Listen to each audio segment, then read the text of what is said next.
Olá, muito boa tarde para você que está chegando agora. Como você está?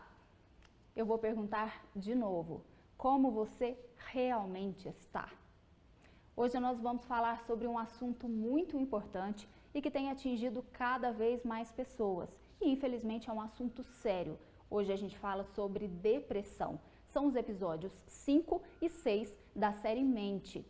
E eu gostaria de compartilhar com você que o objetivo da nossa série está sendo atingido com sucesso, que é levar informação de qualidade e ajuda especializada a muitas pessoas. Mas Elisa, como é que vocês sabem disso? Por conta de tudo que a gente tem recebido no questionário. Aquele questionário que eu sempre falo para vocês, galera, acesse lá, responda ao nosso questionário. Nós estamos recebendo alguns depoimentos. E hoje nós vamos fazer a leitura aqui de um depoimento muito impactante. Então eu te convido a ficar conosco a live toda, porque o Wagner vai dar uma orientação aí para essa pessoa que nos escreveu, mas que vale para todas as pessoas que estão nos ouvindo. Então, você que já está conectado conosco, você conhece alguém que tem depressão? Você conhece alguém que está precisando de ajuda? Encaminhe o link dessa live para ela, chama ela para assistir, não guarde essas informações só para você, porque como eu disse no início, o assunto é sério e tem atingido aí cada vez mais pessoas. A OMS já classifica a depressão como a doença do século, isso é muito importante. E a gente precisa ter um olhar atento para aquelas pessoas que estão ao nosso lado e também para nós mesmos. Você está sentindo aí uma tristeza que muitas vezes você não sabe de onde vem? Você está com uma autoestima muito baixa sempre? Está com medo? Se sente sozinho? Tem vários sintomas que o Wagner fala aí nos vídeos. Então eu vou pedir para você, fique conosco até o fim, interaja, mande a sua pergunta aqui no chat. A gente vai ler alguns depoimentos de pessoas que mandaram para a gente no formulário. E se você foi uma dessas pessoas, eu já queria deixar aqui o meu muito obrigada pela sua participação. Apesar de essa pessoa, desse depoimento específico, que a gente vai ler daqui a pouquinho, ter se identificado, nós achamos melhor não identificá-la. Então, nós não vamos falar o nome dessa pessoa. Não sei se ela está acompanhando aqui a live. Eu espero muitíssimo que sim, para que o Wagner consiga te ajudar, ok? Então, vamos lá, pessoal. Todo mundo interagindo aqui no chat. Mande essa live ao vivo para quantas pessoas vocês acharem importante, conseguirem, quiserem, enfim. Quanto mais pessoas com acesso a essa informação, é melhor, não é mesmo? Eu já gostaria de chamar aqui o nosso psicólogo, Wagner Costa. Seja bem-vindo mais uma vez, Wagner. Boa tarde, Elisa. Boa tarde a todos. Eu sempre estou olhando para cá porque a Elisa está aparecendo ali, tá? Mas eu vou olhar aqui para a câmera, estou aqui. É um tema, como a Elisa falou, muito delicado, muito complexo. Esse vídeo, ele andou bastante.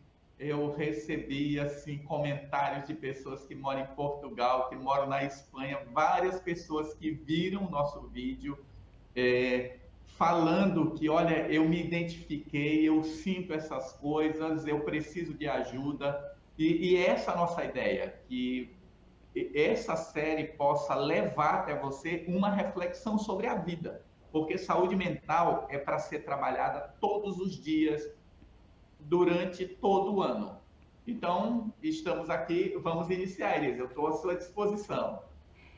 Obrigada, Wagner. Que bacana que muitas pessoas, inclusive de outros países, viram, né? E para a gente começar, pessoal, eu queria pedir já para o diretor colocar aí no ponto os nossos vídeos, porque tem muita gente que, infelizmente, ainda não acompanha o CFA Play, né? Não sei porquê, às vezes chegou aqui pela primeira vez. Seja muito bem-vindo também, mas já se inscreve aqui no nosso canal, ativa o sininho, porque todas as vezes que a gente soltar um episódio novo do Mente, você vai acompanhar e não corre o risco de perder nada. Então hoje a gente vai ver aí os episódios 5 e 6, para aquelas pessoas que ainda não viram. Para as que já viram, eu peço por favor um minutinho só de paciência e uma licença para a gente exibir aqui de novo e a gente começar, ok? Muito obrigada. Roda aí, diretor.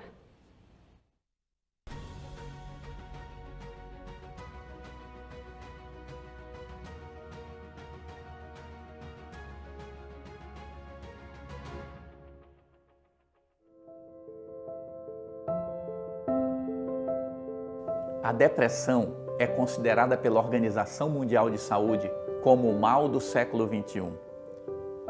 e só nos últimos 10 anos o número de pessoas com depressão aumentou aproximadamente 18%, o que corresponde a 322 milhões de indivíduos. De acordo com a OMS, a depressão é a doença que mais contribui com a incapacidade no mundo. Ela é também a principal causa de mortes por suicídio, com cerca de 800 mil casos por ano.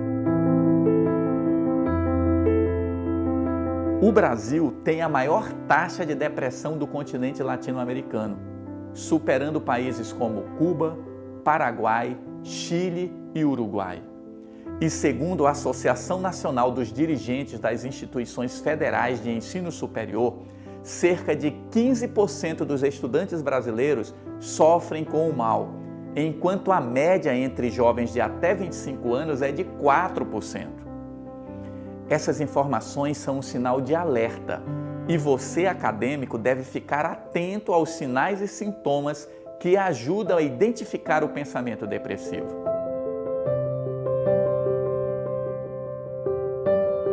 Você deve saber 3 coisas muito importantes para identificar pensamentos que podem te levar a um processo depressivo. Primeiro, a pessoa com tendência à depressão possui uma visão negativa de si mesma. Ela se percebe como defeituosa, inadequada, doente ou carente. Tende a atribuir suas experiências negativas a defeitos psicológicos, morais ou físicos existentes em si própria. Tende a subestimar ou criticar a si mesmo por tais defeitos e acredita não ter as competências para obter felicidade e contentamento. Segundo, ela interpreta suas experiências de forma negativa. Percebe o mundo e as pessoas à sua volta lhe fazendo solicitações absurdas e colocando obstáculos insuperáveis a seus objetivos. Sempre acredita que ninguém quer ajudá-la e que está sozinha, sem amigos e sem suporte emocional. Terceiro, quando faz projeções do futuro, não consegue enxergar saída para os seus problemas. Prevê sofrimentos, frustrações e privações incessantes. Quando considera a possibilidade de encarregar-se de uma tarefa específica no futuro próximo, espera falhar.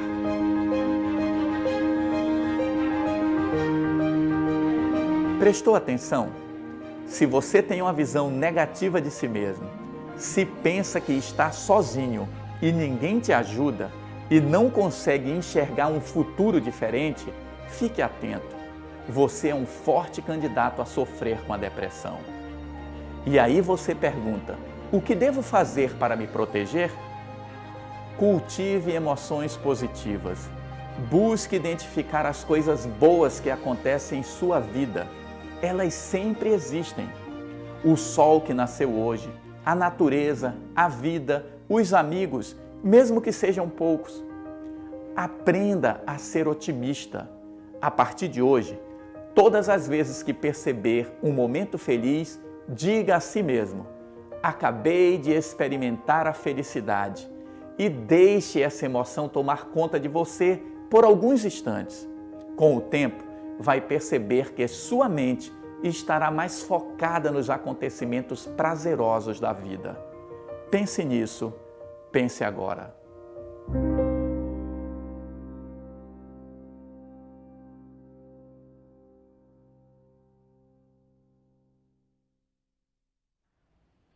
Importante, não é mesmo? E eu já vou pedir para o diretor rodar em seguida o episódio 6, porque esse testemunho ele é um pouco longo e eu já quero que a gente comece para depois a gente não parar de novo para assistir o vídeo. Então, hoje vamos assistir os 2 juntos. Vai lá.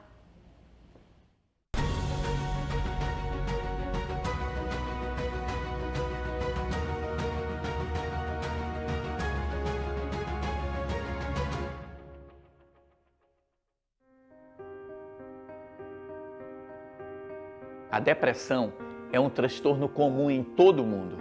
Estima-se que mais de 300 milhões de pessoas sofrem com ele. Embora existam tratamentos eficazes conhecidos para a depressão, menos da metade das pessoas afetadas no mundo recebem tais tratamentos. Em alguns países, menos de 10% das pessoas são tratadas.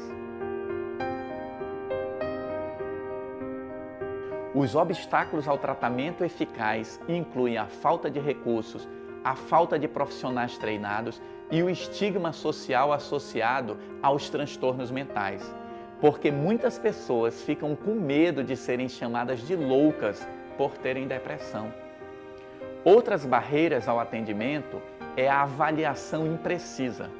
Em países de todos os níveis de renda, pessoas com depressão frequentemente não são diagnosticadas corretamente e outras que não têm o transtorno são muitas vezes diagnosticadas de forma inadequada com intervenções desnecessárias.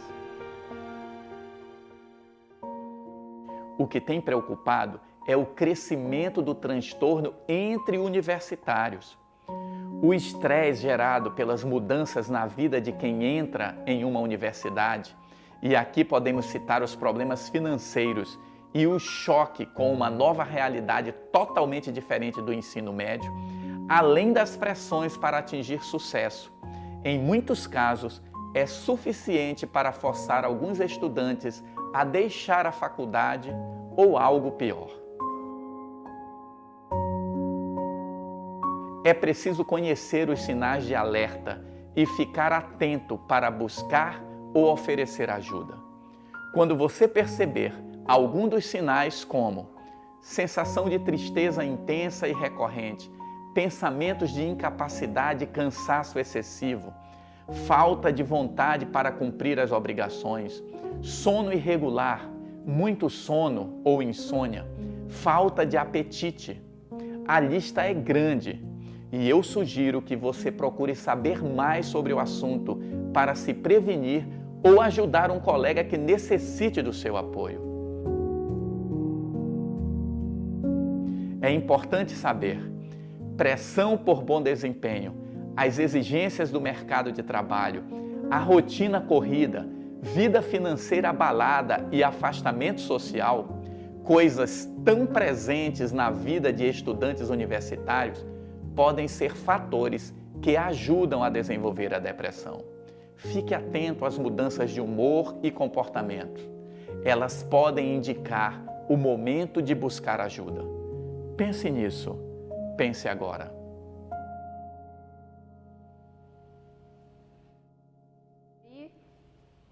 Você conferiu os episódios 5 e 6 da série Mente, cujo tema foi depressão. E eu vou ler aqui alguns testemunhos que mandaram pra gente de forma bem breve. O meu maior desafio foi priorizar a mim mesma e me dar a devida atenção. Precisava e merecia. Devemos prezar pela saúde física, mental e emocional. Aprender a cuidar não só do corpo físico, mas também da nossa alma. Uma outra pessoa disse: eu tenho medo de um diagnóstico errado, pois tem muitos profissionais que só visam o dinheiro. Outra pessoa: vivo um momento complicado. Minha mãe ficou acamada em estado vegetativo por causa da Covid. Isso me levou à depressão. E agora sim, eu vou ler o testemunho que eu disse para vocês que é forte. Olá, professor e psicólogo Wagner Costa. Meu nome é uma pessoa de 42 anos, sou administrador, se é que posso ser qualificado assim. Registro profissional número tal, ele especificou tudo aqui, e lhe faço contato a partir de Belo Horizonte. Não tenho vergonha nenhuma em me identificar e expor minha situação, pois já fui tão ridicularizado, alijado, assediado, execrado em vários lugares, seja profissionalmente, socialmente ou familiarmente, que hoje eu não me importo. Por mim, o que as pessoas pensam a meu respeito pouco importa. Eu vi até uma pergunta no Google Forms, se eu tenho medo de ser julgado como louco pela sociedade. Não. Por mim, como disse, pouco importa a análise deles, fica com eles. Não tenho medo algum. Já tive medo antes. Sim, tive muito medo. Já chorei muito, já tive crises horríveis, um sofrimento sem fim. Agora, como decidi o que fazer com a minha vida, que é minha mesmo e de mais ninguém, sinto-me muito mais confortável e até seguro. Agora eu tenho um horizonte, uma decisão tomada. Antes não. Tinha uma parede na minha frente. Agora tenho uma solução. Encerrar com tudo isso aqui e terminar logo com isso.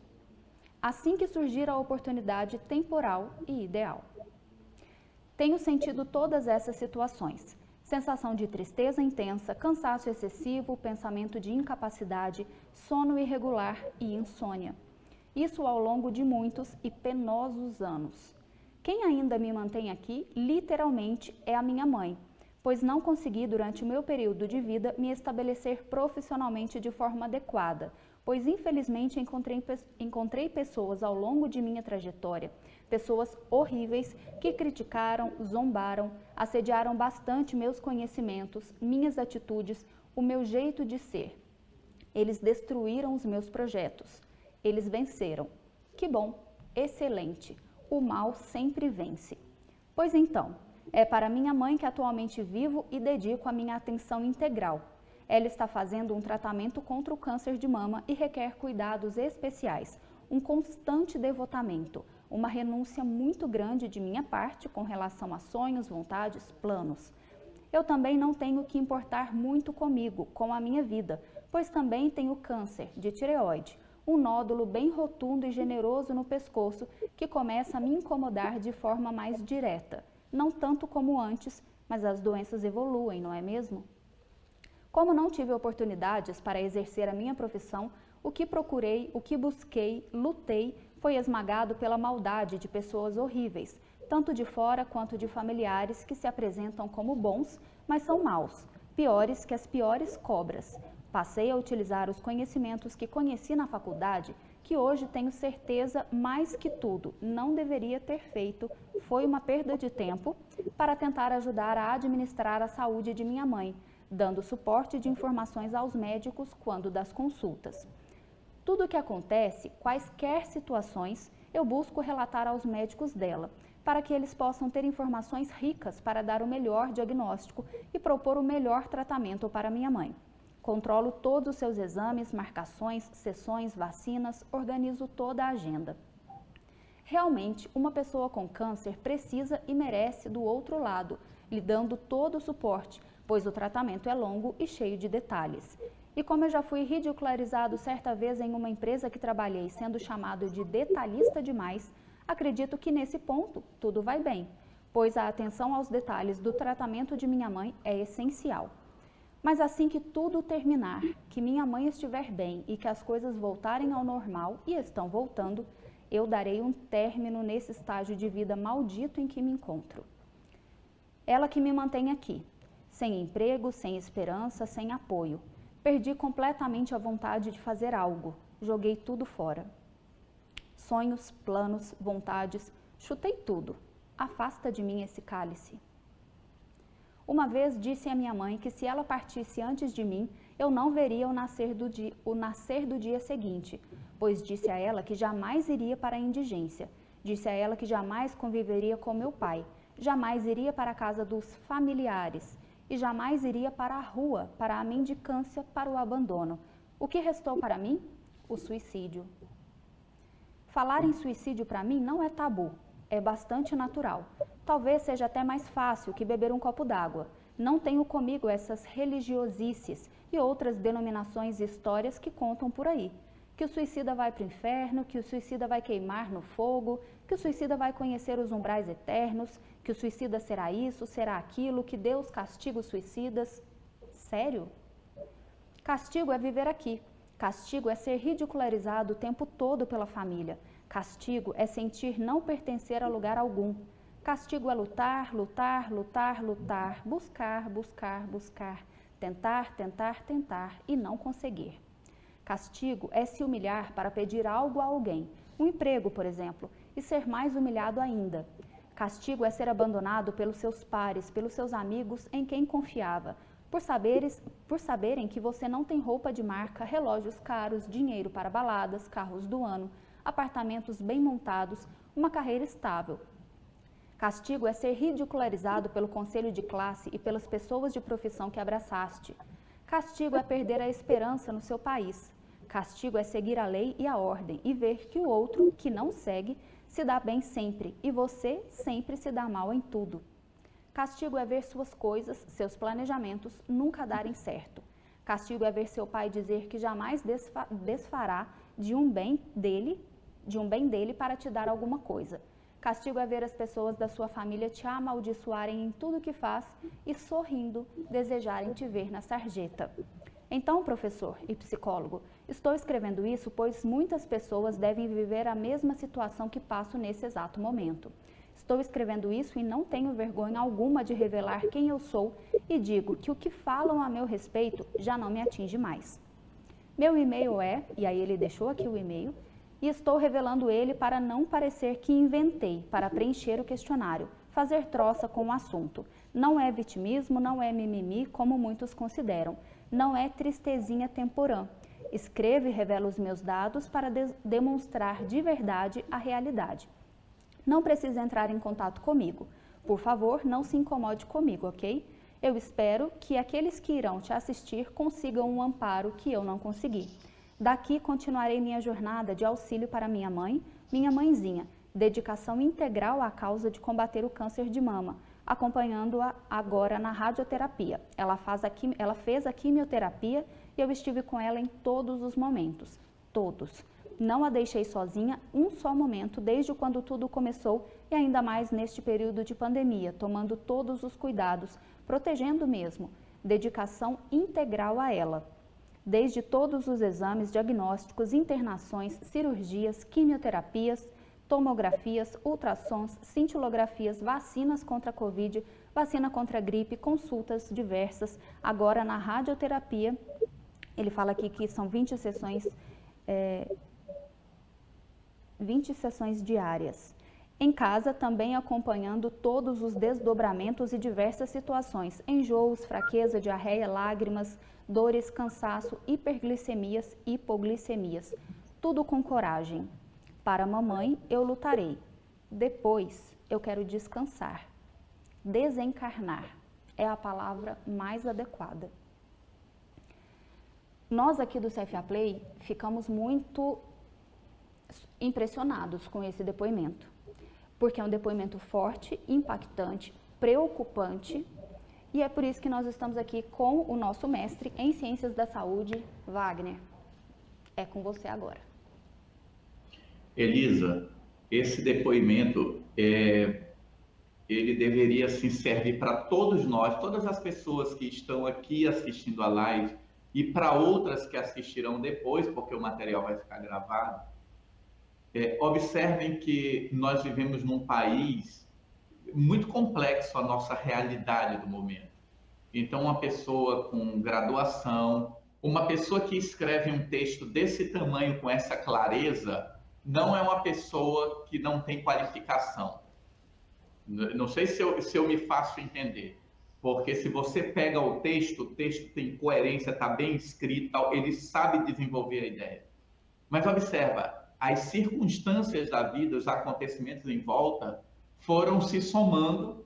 Aí a gente não pode fazer uma avaliação, mas talvez ele já tivesse uma depressão base e os acontecimentos da vida vão se somando.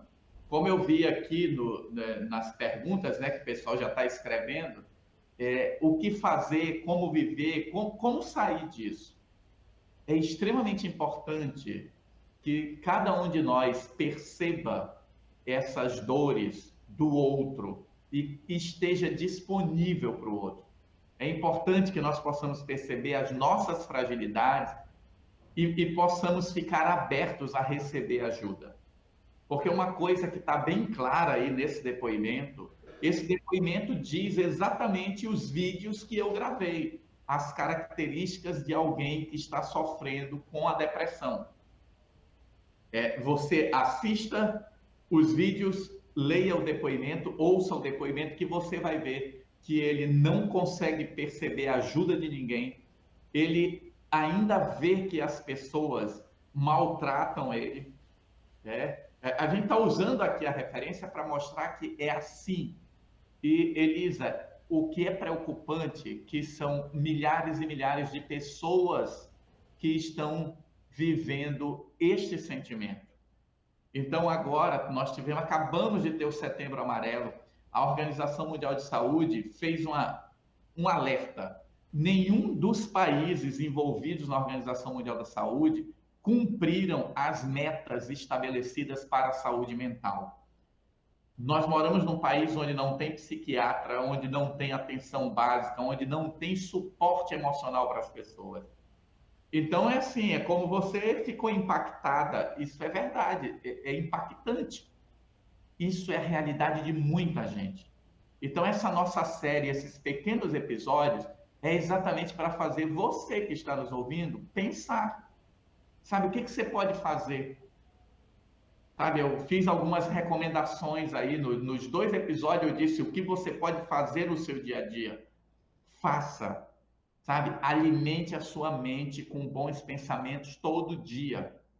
Eu tenho brincado com as pessoas que a nossa série no podcast já tem mais de 30 episódios. Dá para você ouvir, né? Todo dia ouvir um, né? O Mente Saudável, Vida Equilibrada, que está no Spotify. Já tem 34 episódios, dá para todo dia ouvir um. Eu preciso todos os dias alimentar minha mente. Ele disse aí que não é para responder, mas acabar a live aqui eu vou mandar um e-mail para ele, porque eu acredito que todos nós precisamos, pelo menos, conversar com alguém. Sim. Porque quando nós temos um motivo para viver, e eu disse isso em algum lugar, quem tem um motivo pode suportar quase todos os comos, que é uma citação do Nietzsche. Observem que ele tem um motivo para viver. E nós sempre podemos encontrar esse motivo. Então, a depressão, ela é uma realidade. E todos nós podemos vir a ser, sabe, a desenvolver um processo depressivo. Então, essa nossa conversa de hoje é essa chamada de atenção. O que nós podemos fazer por nós e pelo outro. E Wagner, uma pessoa que chegou no nível desse nosso telespectador, ele consegue pedir ajuda ou ele vai precisar de uma pessoa externa para ajudá-lo? Ele pediu ajuda quando ele escreveu esse depoimento. Esse depoimento dele, ele está tornando público. É isso, Elisa, que nós ouvimos constantemente. Ninguém se mata sem pedir ajuda. E esse depoimento é um pedido de ajuda. Quando ele diz, não entre em contato comigo, para mim significa, entre em contato comigo. E é isso que nós precisamos quebrar, essa resistência nossa, porque é tabu falarmos sobre depressão no nosso país. Ninguém quer falar sobre suicídio. E é isso que você se sentiu impactada. Essa é uma realidade de milhares de pessoas que estão caladas por aí. E a pandemia piorou isso porque tirou o convívio social, as pessoas ficaram mais isoladas. Às vezes você está mal, mas é um sorriso aqui, um oi que você dá para alguém, quebra um pouco essa sequência.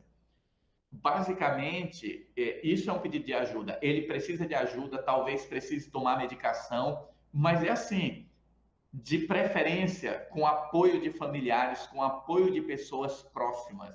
Isso é muito importante, termos apoio, pessoas ao nosso lado que possam nos ajudar. E assim, nós estamos aqui numa live, é um tempo curto, é pouca coisa, mas o que eu tenho dito, busque mais informações. Nós precisamos conhecer o que é depressão. Com o YouTube hoje, sabe? Esse material que nós estamos fazendo e tantos outros vídeos que tem aí, eles falam o que são os sintomas, como identificar, é isso que nós precisamos aprender. E aí usar, né? Como ele disse, tem uma parte que ele fala do conselho de classe, e eu diria assim, não é o conselho de classe, são as pessoas. Né? A instituição em si, ela é só uma ideia. Quem faz o movimento são as pessoas. Então, todos nós, todos vocês que são administradores, que lidam com pessoas, quem está no RH, sabe, recursos humanos, o nome que for, gestão de pessoas, se preocupe com as pessoas. A coisa mais importante para nós são as pessoas. Nós sabemos o que fazer, nós temos técnica, nós temos metodologia, nós temos ferramentas. Mas, às vezes, se a pessoa não está bem, nada vai funcionar. Esse é o foco, a pessoa, a nossa saúde mental. É verdade, está certo. Eu vou passar aqui para as perguntas, para a gente já começar aqui a interagir com o nosso público. Muito obrigada para você que está mandando, né? A primeira é da Ed Nogueira. Responde aí, Wagner, como ter uma mente sadia vivendo em um mundo doente? Separando o seu mundo do mundo. Tem uma frase que diz assim: viva no mundo sem ser do mundo. Eu brinco comigo e isso é muito importante. Quando eu entro na minha casa, tem um portão que eu digo: olha, daqui para dentro é o meu espaço. Então, aqui dentro é o meu mundo. Realmente o mundo está adoecido. Nossa sociedade, o foco é ganhar dinheiro, o foco é formação, o foco é qualificação. Isso é importante? É, mas isso não é mais importante do que a sua saúde. Então eu diria para você que você separe o que é o mundo e o que é você. E sempre saiba que tem horas que você... Hoje, por exemplo, eu e Elisa, a gente estava com camisa de cores diferentes. Eu digo, eu vou colocar uma camisa da cor da Elisa, que eu estou em casa, né? Ela está no trabalho, mas eu estou dentro de casa. Então, o que acontece? Eu posso fazer isso brincando, mas às vezes você não pode. Às vezes você não pode tirar brincadeira, às vezes você não pode fazer certas coisas. É preciso saber diferenciar com quem eu posso falar, com quem eu posso brincar. Às vezes as pessoas interpretam mal ou nós interpretamos mal. Então, o mundo está doente, eu já identifiquei isso, eu vou manter a minha sanidade. Como? Cuidando da minha saúde mental. Como? Esses nossos episódios, eles ensinam isso. Se você assistir em cada episódio, eu dou uma dica para você colocar em prática na sua vida. Coloque em prática. Essa dica que eu dei aí no episódio de pausa transitória, pare, respire, sabe? Nesse instante eu estou feliz, nesse instante eu estou percebendo isso. A neurociência diz que isso muda a nossa vida. E eu posso garantir para vocês, eu tenho pacientes deprimidos que quando eles começam a perceber os momentos felizes, eles vão identificando que eles só olham para o problema. E aí eles passam a olhar para a solução. Hoje mesmo um paciente me disse, talvez até ele esteja nos escutando, assistindo a live, ele disse assim, cara, eu não preciso chegar aqui e falar só de problema, né? Claro que não, vamos falar de projetos. Por quê? Porque ele está saindo da depressão e está começando a olhar a vida. Ele está começando a perceber que existem possibilidades. Quando nós estamos deprimidos, nós não pensamos em possibilidades, nós só pensamos em problemas. Então, o grande desafio é diferenciar o que é o mundo e o que sou eu. Muito bacana. A Fabiana Cerejo. Professor Wagner, quais as ferramentas que o estudante pode utilizar para evitar uma depressão? Olha, ferramentas. Tenha contato com a natureza. Tire um tempo na sua vida para ter contato com a natureza e observar e sentir a natureza. Isso quebra muito o estresse da nossa vida. Perceba o seu professor. Eu sou professor de formação, eu tenho licenciatura, eu tenho formação como professor. Tem muito professor hoje que está adoecido. Muitos de nossos colegas, eles estão reproduzindo o adoecimento. Vocês viram falar aí no vídeo que a depressão dentro do mundo acadêmico é 15% e no mundo fora da academia é 4%. É um comentário que alguém fez aí já, que eu até já respondi. A universidade gera uma pressão, mas não é a universidade, são os nossos professores adoecidos. Então você perceba quem é o seu professor adoecido e não se deixe envolver por ele. Entendem o que eu estou falando? Eu não estou falando mal de professor não, tá? Porque tem muito professor fazendo coisas aí, adoecendo o aluno, mas porque ele está doente, ele também precisa de ajuda. E eu, enquanto aluno, tenho que identificar isso e não me deixar envolver por essa energia, por esse pensar negativo do outro, porque senão eu me deixo levar. Então, qual é a principal ferramenta? Autoconhecimento. Sabe? Saiba quem é você, saiba o que você quer, saiba quais são os seus objetivos e comece a se diferenciar do outro, para que você não embarque, sabe, na onda das outras pessoas. e você já até respondeu a próxima pergunta, que era: o senhor não acha que a pressão exercida pela faculdade, professor, provas, pode causar uma depressão no aluno? Você disse que é, e eu tenho até uma sensação, queria te perguntar se é uma sensação minha particular, no meu entorno, das pessoas que eu conheço, isso acontece de forma mais intensa nas pessoas que estão fazendo mestrado e doutorado do que na graduação. É de fato uma realidade ou é só a minha realidade? É uma realidade, Elisa. Hoje, o suicídio no meio dos estudantes de medicina, a depressão entre alunos que estão fazendo pós-graduação aumentou estupidamente. E você vê o seguinte, novamente eu vou falar, eu não estou aqui dizendo que a culpa é do professor, eu estou dizendo que nós temos muitos professores adoecidos, precisando de ajuda e que eles estão adoecendo outras pessoas. Tem professor de doutorado que acha que aluno de doutorado tem que sofrer. Veja, aluno de doutorado é alguém altamente qualificado que está precisando aprender um pouco mais. Então, se eu sou o professor dele, eu tenho que ajudá-lo a crescer e não tentar achatá-lo. E o que nós vemos hoje é só você falar com qualquer pessoa que está fazendo doutorado, depende, claro, da instituição, ele vai dizer que os professores massacram o tempo todo, sem necessidade. Mas isso também está acontecendo no ensino médio. Tem professor que diz para os alunos, a prova vai ser de lascar. Ele fica criando terror. Para quê?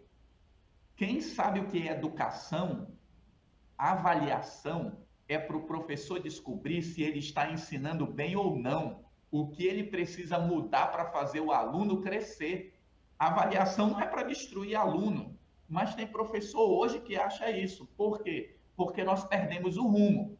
É a nossa fala aqui, a nossa sociedade está adoecida. Hoje nós estamos falando que o burnout está saindo das empresas e indo para a vida, para o dia a dia, porque o estresse está virando crônico em todas as áreas. Então, é normal, entre aspas, que nós percebamos essa depressão crescendo entre as pessoas. Essa já foi. O professor Wagner, ainda da Fabiana, e que alguns tipos de pessoas têm uma personalidade muito perfeccionista, e isso pode causar também uma depressão por causa da cobrança excessiva? Sim. Veja, quem tem uma personalidade muito perfeccionista já traz um cérebro ansioso.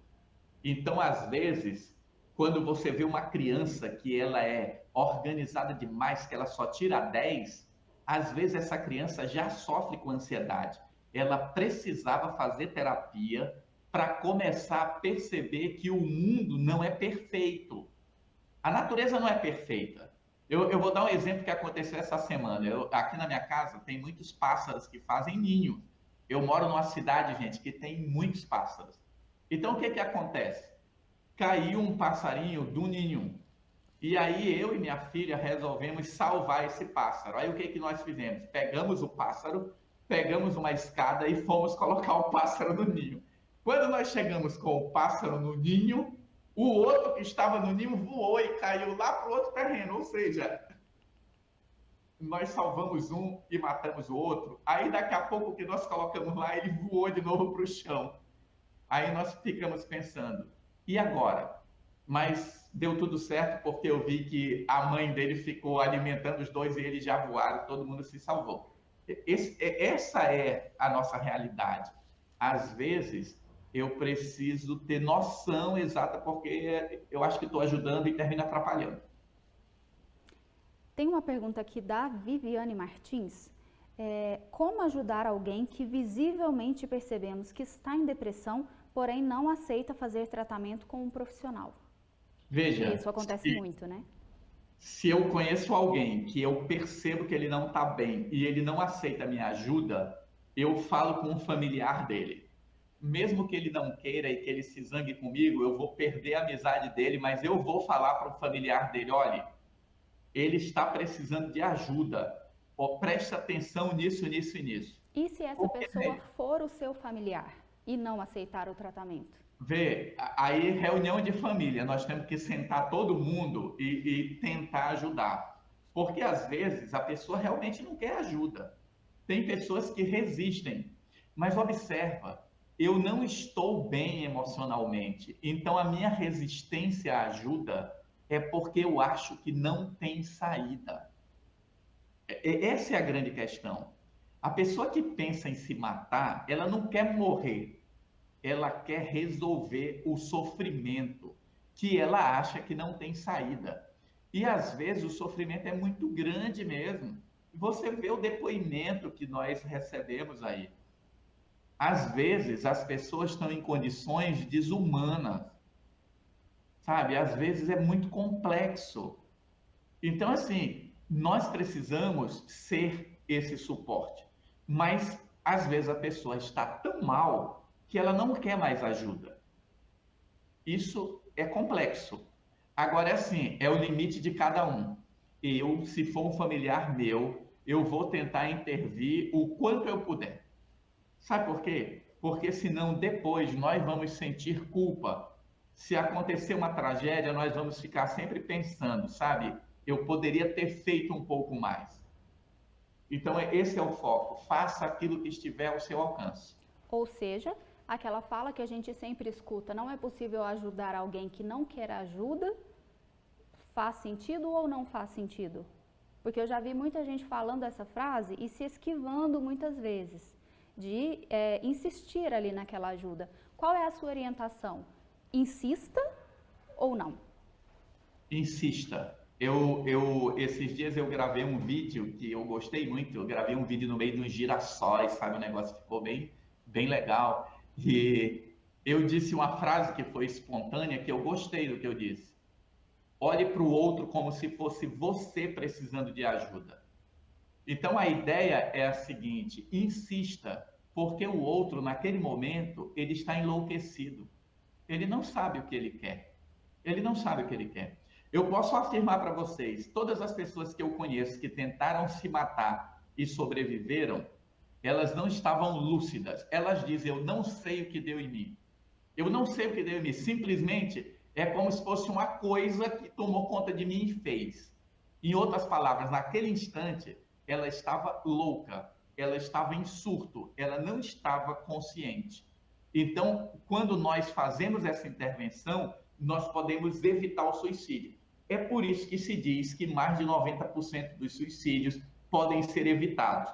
Veja, eu não posso prever, mas se eu fizer uma intervenção a tempo, a gente pode evitar muitos e muitos suicídios. E a depressão, gente, ela é a porta de entrada para isso, porque a depressão tira a vontade de viver, a depressão tira energia, a depressão tira o prazer. Uma pessoa deprimida, ela não tem vontade de tomar banho, ela não tem vontade de fazer nada. Mas aí eu digo para você, se você pega o deprimido e diz assim, vamos ali no parque olhar o pôr do sol, ele vai dizer que não quer.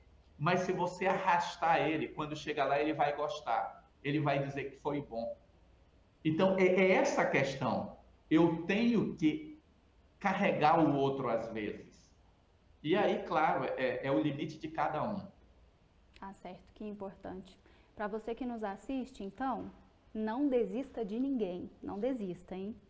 Continuando aqui nas perguntas, a Ana Graciele, beijo para ela, disse que no primeiro episódio sobre depressão você fala de 3 coisas que podem acender o alerta sobre depressão. Se eu me vi em apenas uma delas, eu devo me preocupar?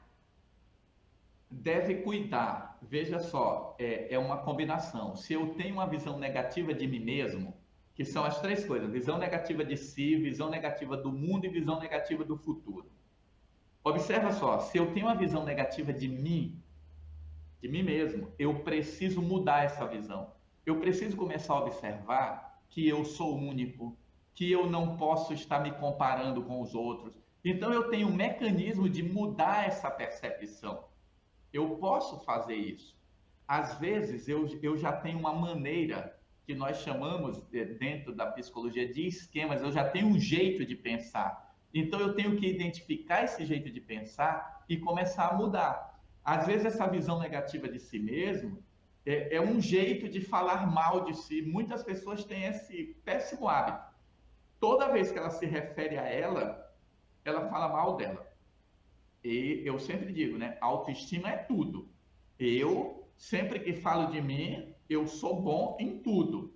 Aí eu sei que às vezes eu exagero, mas eu olho para mim sempre de forma positiva. Se eu tenho uma visão negativa do mundo à minha volta, eu preciso perceber que existem pessoas boas. Às vezes é difícil você achar, mas existem pessoas boas, existem pessoas dispostas a te ajudar. E o futuro, eu não sei o que vai acontecer no futuro. Então, às vezes, essa visão negativa de futuro, ela pode mudar daqui a 15 minutos. Alguma coisa diferente pode acontecer. Então, se você se vê em uma, não é preocupante, mas comece a se trabalhar para que essa não se some com a outra e com a outra. E aí ela complementou aqui, e se mesmo tentando cultivar pensamentos positivos, eu sentir que algo não vai bem? Procure um psicólogo, procure um psiquiatra, procure ajuda profissional. Deixa eu dizer uma coisa para vocês, não existe vida perfeita. Não existe vida perfeita. Nós estamos vivendo uma sociedade que mente para a gente, dizendo que nós vamos encontrar felicidade. As pessoas acham que quando elas casarem, elas vão encontrar felicidade. As pessoas acham que se elas tiverem um filho, elas vão ser felizes. As pessoas acham que se ela terminar a faculdade, ela vai ser feliz. Veja, isso é uma ilusão. Não existe essa felicidade dos contos de fadas. Não existe. E casaram e foram felizes para sempre. Vocês já viram que todo conto de fada termina no casamento? Não fala da vida a dois. Ninguém fala de filho fazendo sujeira dentro de casa. Eu tenho uma filha de 14 anos e um cachorro de 4 anos. Eu mostrei ainda agora o cachorro para a Elisa. Hoje o cachorro se sujou todo de cocô e eu tive que dar banho nessa criatura. Então observa, sabe, ele é lindo, o cachorro lindo, cheiroso, todo mundo acha ele lindo, mas na hora que ele se suja, o cabelo dele, você tem que limpar, dá um trabalho danado. Então não existe vida perfeita. Sempre nós teremos problemas. E aí nós precisamos, ok, problema, ok, eu tenho dificuldade, eu aceito isso. E eu vou trabalhando conforme o meu tempo e as minhas possibilidades. Tem coisas que eu não vou conseguir resolver agora. Esses dias eu acabei de descobrir uma coisa que eu falo tanto e eu não tinha percebido em mim, que é o que nós chamamos de efeito Tetris. Eu estudo tanto psicologia que eu percebi que quando eu estou fora falando de outras coisas, eu estou sempre falando de psicologia. Tem que acabar com isso, eu tenho que falar de música, de novela, eu tenho que também fazer outras coisas. E olha que eu leio outros romances, eu leio coisas fora do meu ambiente. Mas às vezes você está tão moldado naquilo que você não percebe. Felicidade como algo que você vai atingir e viver para sempre não existe. A vida, como dizem os físicos, é movimento harmônico simples ou movimento harmônico forçado, etc. E tal. Você vai estar sempre oscilando. Ora você está bem, ora você não está tão bem assim. É verdade. Aqui não existe mesmo não, né? O Rafael Simões, ele diz, trabalhos home office ajuda a ser menos depressivo? Depende. Porque tem gente que está em home office e está totalmente perturbado. Porque ele está em home office e aí ele trabalha 24 horas por dia. Então, vai depender de como você encara isso. Eu, no momento, estou numa situação que eu estou em home office. Mas, às vezes, eu desapareço. Tem gente que está em home office que ele está trabalhando sempre. Eu me percebo trabalhando sempre. Todas as vezes que eu vejo alguma coisa, eu pego uma ideia para o meu trabalho. Mas veja, mas isso não me cansa, isso não me adoece. Então você tem que perceber o que é bom para você. Nada em excesso é legal. A gente tem que procurar sempre esse equilíbrio. Sabe, se eu estou trabalhando de home office, eu tenho que estabelecer as horas, eu tenho que ter hora de descanso, eu tenho que ter hora para me alongar, eu tenho que ter hora para isso aqui, ó, beber água. beber água. Então, antes eu não fazia isso, hoje está aqui, eu estou com um copo, já estou terminando meu primeiro copo d'água. O hábito, tudo é hábito. E quando a gente fala de depressão, a depressão ela vai tomando conta da gente de forma suave.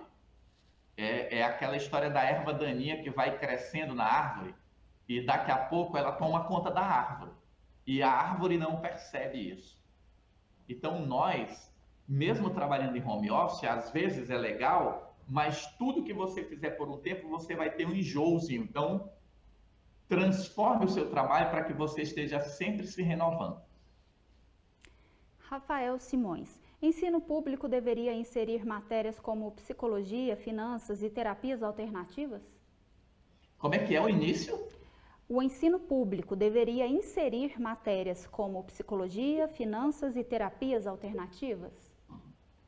Veja, hoje essa é a discussão, né?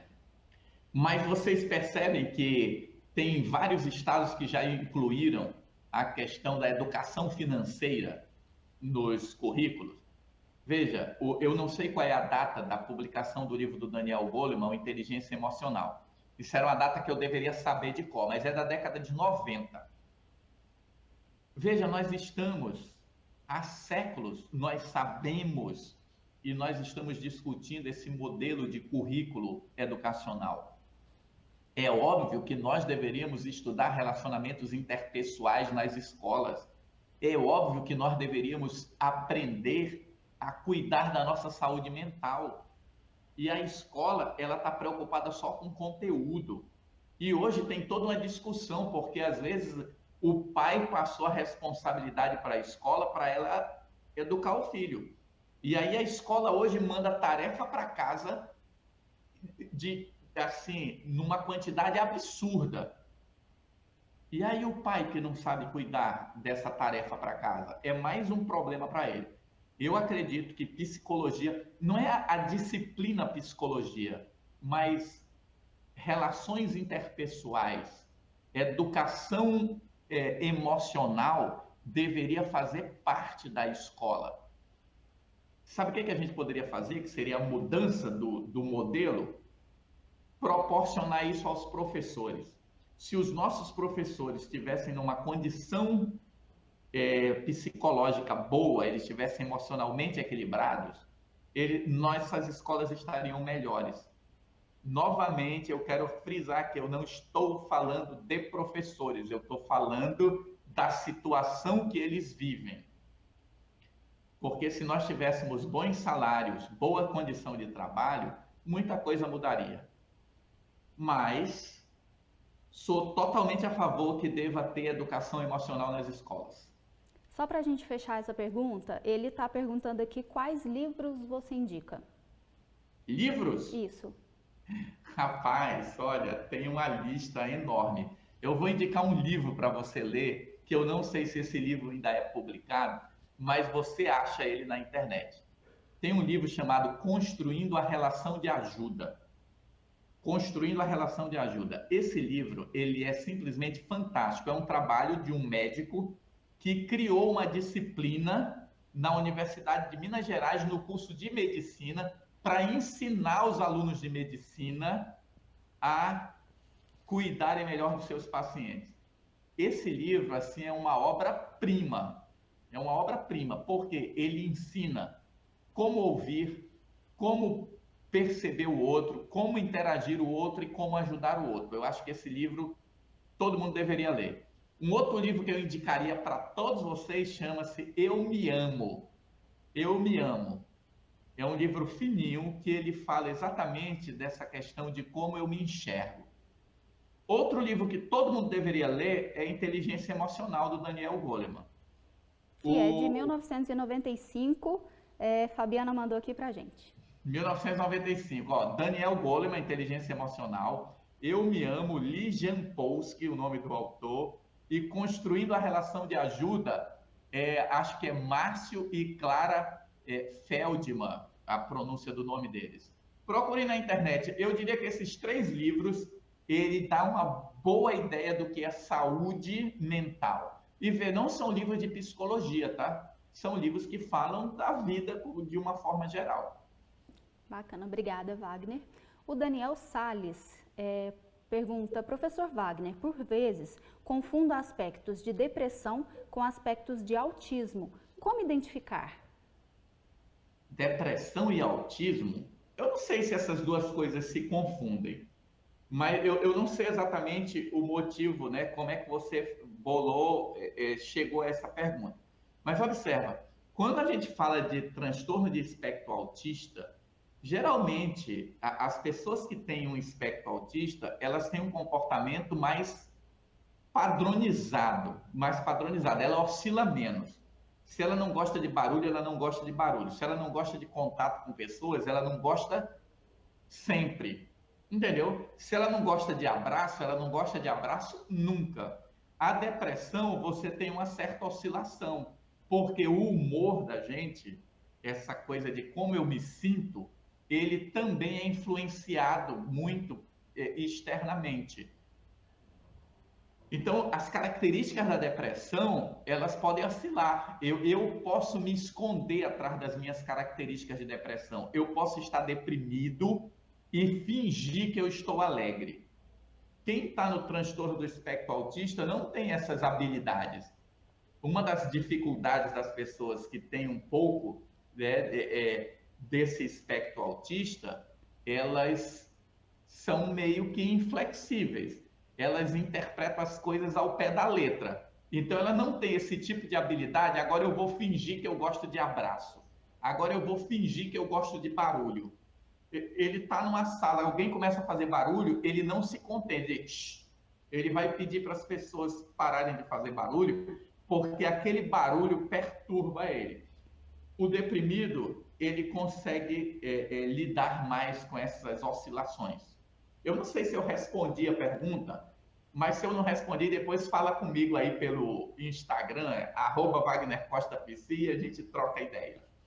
Wagner, se você me permite, eu queria só fazer uma complementação. Eu tenho duas amigas especializadas em autismo, elas trabalham na área e eu já as ouvi dizer que uma pessoa, como é o espectro do autismo, você pode ter um autismo muito grave e você pode ter um autismo muito leve, que muitas vezes é imperceptível, a pessoa tem uma vida ali social normal e etc.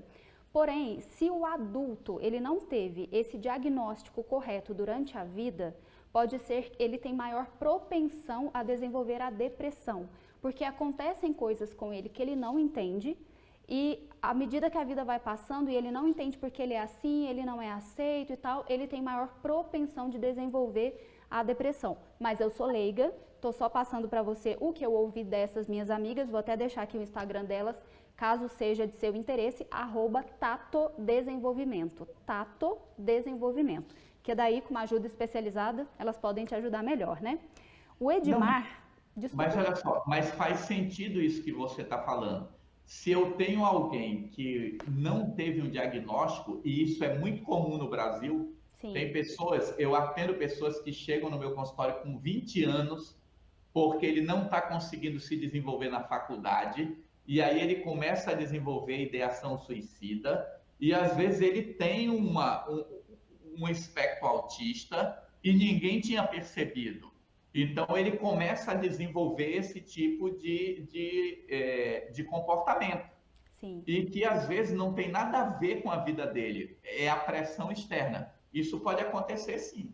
Eu tenho até uma pessoa próxima a mim, que é jornalista, é esposo de uma amiga, e ele tem autismo, não sabia, não tinha sido diagnosticado até então, é concursado do Senado, trabalha, tem uma vida, e quando ele começou a namorar com ela é especializada nisso, fez o diagnóstico e aí foi para o médico e tal, resumindo a história.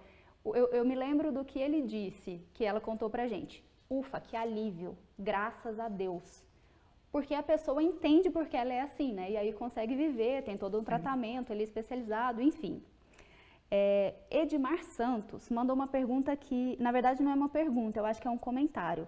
Após sofrer assédio na empresa por quase 10 anos, não suportei e solicitei demissão em plena crise. Ainda não me sinto bem o suficiente para voltar ao mercado. Eu era da área de educação. Aí, ó. Essa é uma realidade hoje.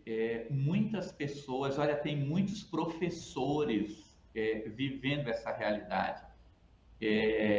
Assédio moral, as questões políticas que estão dentro das escolas. E hoje essa polarização política, tem certas discussões, nem todo mundo está bem para lidar com isso.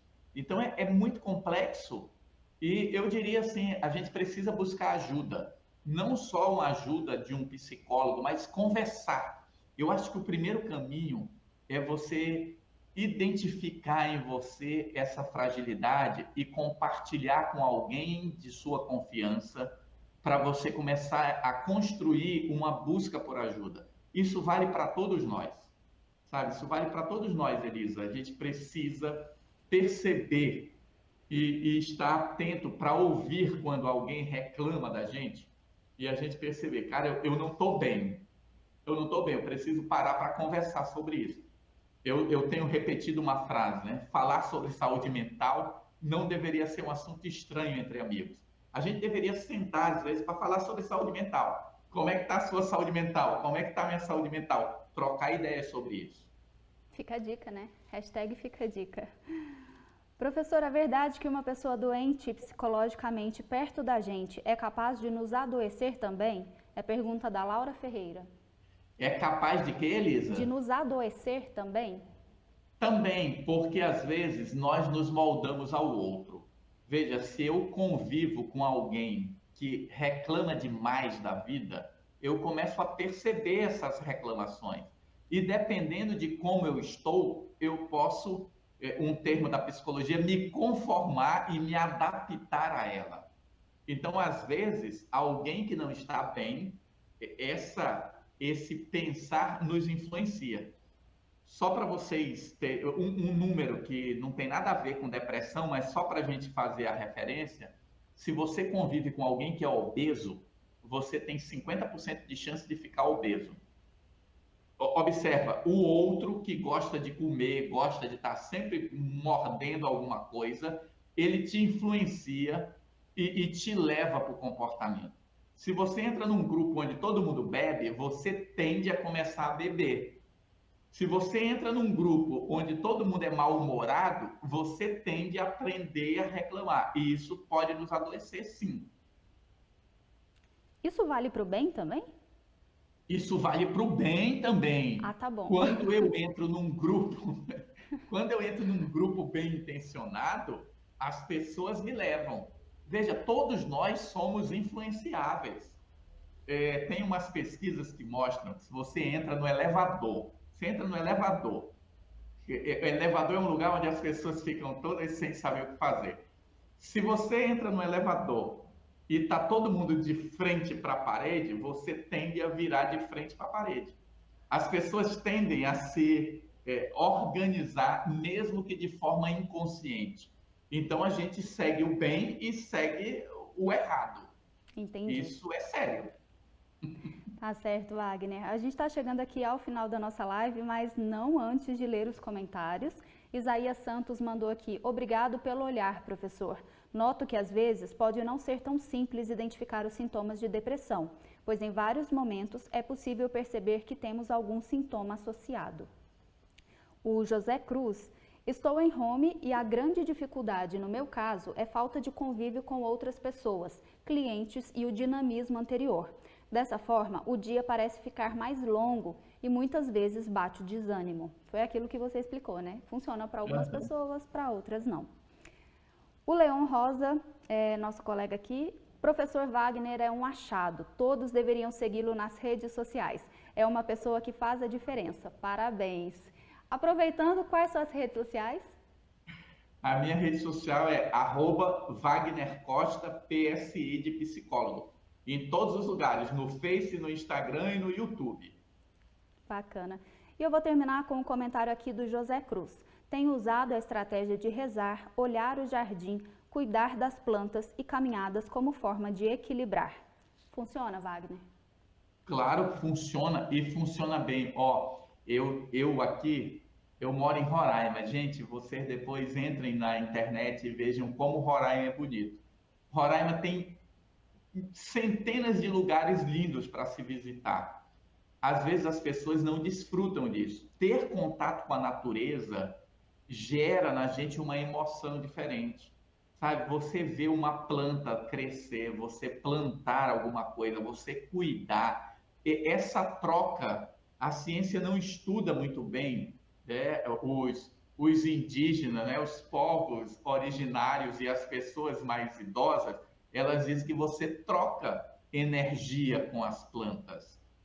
Então, ter contato com a natureza é extremamente revigorante. E eu sempre busco ter esse contato. Eu sempre observo o pôr do sol, eu sempre estou observando quando a lua cheia, eu sempre observo as estrelas. Aqui onde eu moro dá para ver o céu. Sabe o que dá para ver aqui, gente? Eu vou contar para vocês. Dá para ver satélite passando no céu. Tem um site chamado SatViewing. View em inglês, de view, de visão.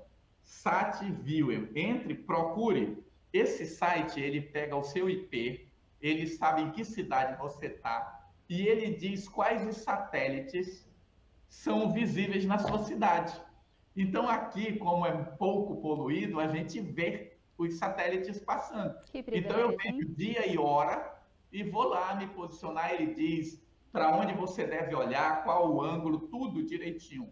Então, são coisas assim magníficas para a gente observar. A natureza é uma fonte de inspiração e de energia para todos nós. Obrigada, Wagner. Foi muito importante o assunto de hoje. Claro que todos são, mas a depressão, pelo número de pessoas aí que atinge, a gente vê que realmente tem que ser pautada, né? Mais uma vez, muito obrigada. Estou à disposição. Vamos planejar a próxima live. Tá certo. Wagner já gravou os próximos episódios, então fica de olho aí no nosso CFA Play e a gente se encontra no próximo mês para a nossa live ao vivo. Um abraço, Wagner. Até lá. Tchau, tchau. Olha só, eu tô junto aqui com o José Cruz. José, eu também rezo, também olho aí a natureza. Eu acho que esse caminho é um ótimo caminho. E você que mandou aquele testemunho pra gente, aquele desabafo, se é que eu posso chamar assim, aquele pedido de ajuda, se você estiver nos assistindo, aguarde o contato do Wagner. Ele vai entrar em contato com você, ele vai te ajudar. Isso é muito sério o que você está vivendo, o que você escreveu pra gente. Então, por favor, aguarde o contato dele, ok? Pessoal, nós temos uma novidade.